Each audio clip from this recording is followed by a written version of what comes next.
Hi there, I'm Mark Bowden. I'm an expert in human behavior, body language. I help people all over the world to stand out, win trust, gain credibility every time they communicate, including some of the leaders of the G7.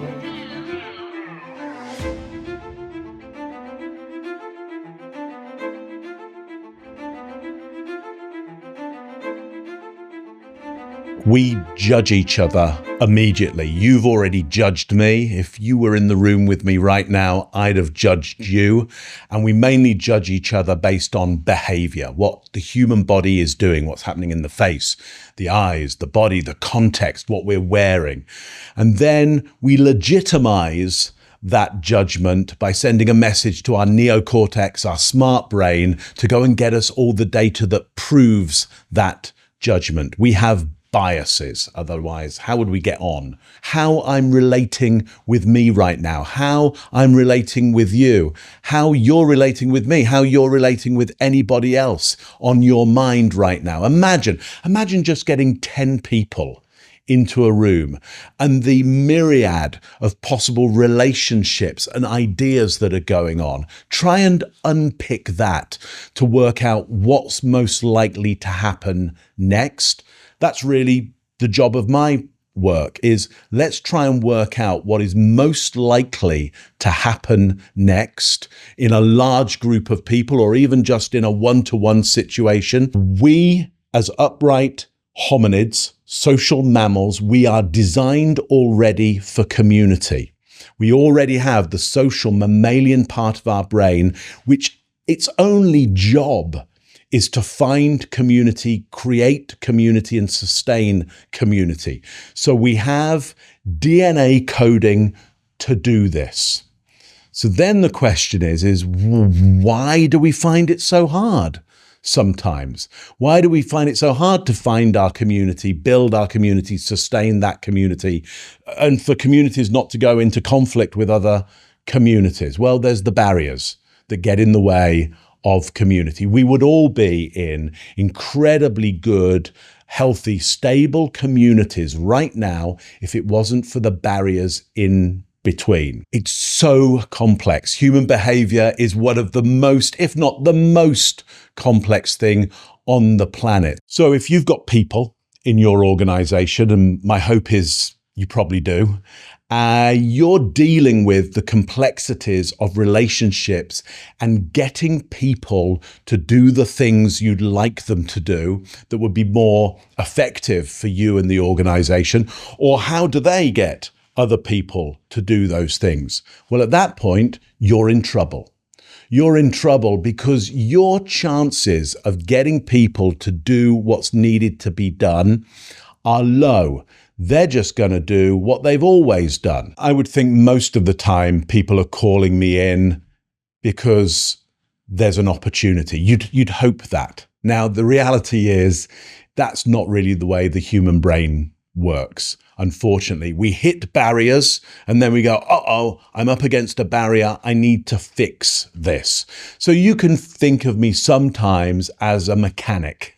There's a problem, something stalled, something is not optimal. Okay, we need to bring somebody in to get into the engine, to unpick that thing and to get it started again and get it started in the right way. Complexity is like throwing a live bird at a target 100 meters away and hoping that you will hit the bullseye.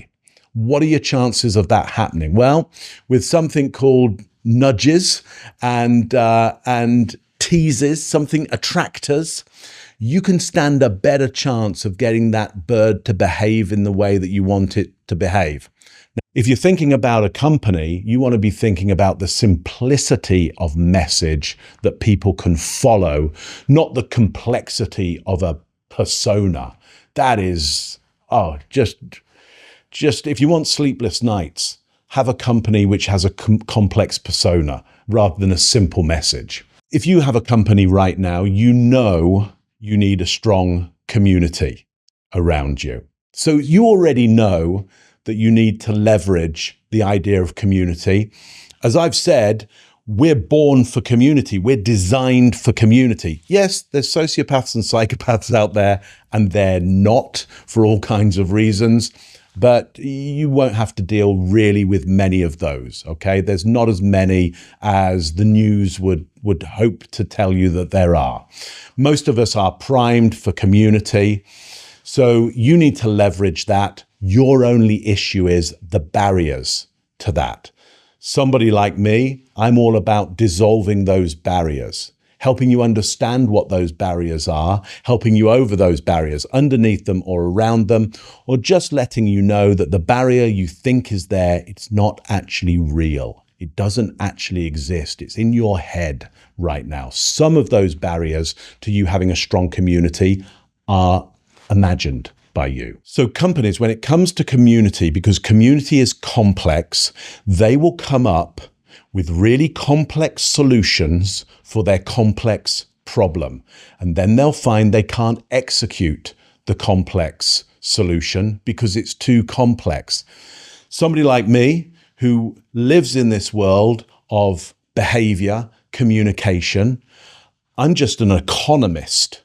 I'm trying to work out what is our easiest, simplest, most effective, cheapest lever that we can pull again and again and again and again on a Monday, a Tuesday, the morning, the afternoon, at night when nobody's there. That means you're getting this repetitious, simple solution to a really complex problem. Listen, I'm going to bias towards the mindsets that I have. You're going to bias towards the mindsets that you have. The only important thing is, can we create places and relationships where I can hear your mindset, pay attention to it, accept it. I don't have to agree, by the way. Acceptance doesn't mean that I agreed with you, okay?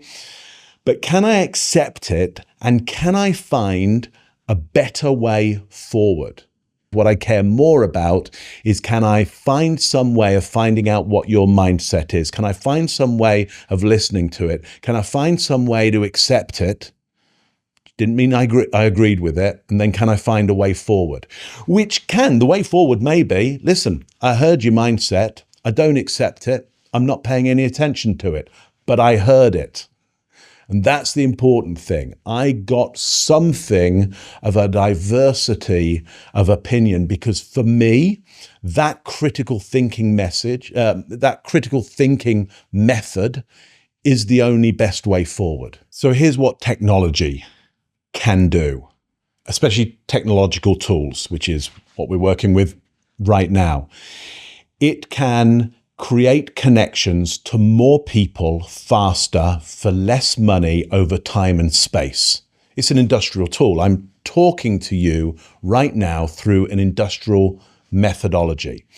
And because of that right now, I'm having to manage my alienation effect, okay, which is I'm trying to manage the fact that I'm not talking to you right now. You're not there for me. I mean, I'm hoping you're there for me right now, but you're not. And there's conflict and alienation going on. Why would a tech event be so important? Okay, why will it open up opportunities for you? Most people don't on the planet, which means you've got to get in a room with other people, because once you get in the room with them, you see two eyes, a nose, and a mouth, and your brain is primed to have empathy with them. It's primed to connect. Yes, there are barriers to that connection, and we can talk more about those barriers.